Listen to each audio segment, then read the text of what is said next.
खरं म्हणजे वारकरी संप्रदायाच्या बद्दल अशा प्रकारचं घुसखोर हे वक्तव्य करणं हे निषेधार्ह आहे आणि त्याचा मी निषेध करतो, धिक्कार करतो।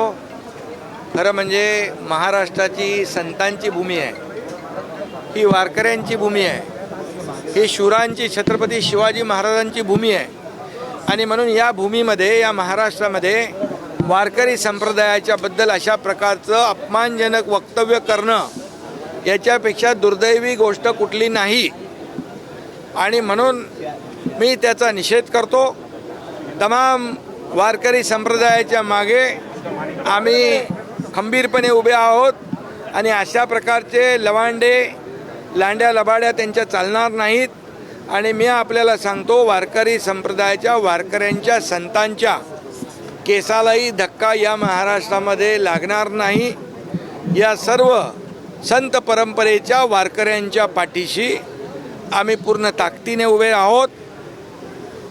ज्या लोकांनी अशा प्रकारचं वक्तव्य केलेलं आहे, अपमानजनक वारकऱ्यांचा अपमान केलेला आहे, त्यांच्यावर कठोर कारवाई झाली पाहिजे आणि पुन्हा अशा प्रकारचं वक्तव्य करण्याची हिंमत वारकऱ्यांच्या बाबतीत असेल, महापुरुषांच्या बाबतीत असेल, संतांच्या बाबतीत असेल, अशा प्रकारचं वक्तव्य करण्याची हिंमत कुणीही करता कामा नये।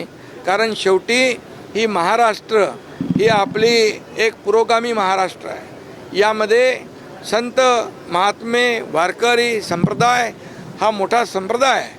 आज गावोगावी जाऊन ते कीर्तन प्रवचन या सगळ्या माध्यमातून समाज प्रबोधनाचं काम करतात आणि अशा लोकांना घुसखोर म्हणणं हे अतिशय दुर्दैवी आहे।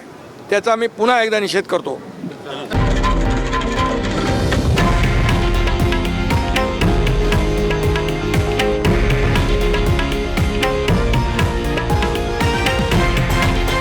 हे आहे देशातील नंबर 1 न्यूज नेटवर्क आणि आपण पाहत आहात TV9 मराठी, एकमेव।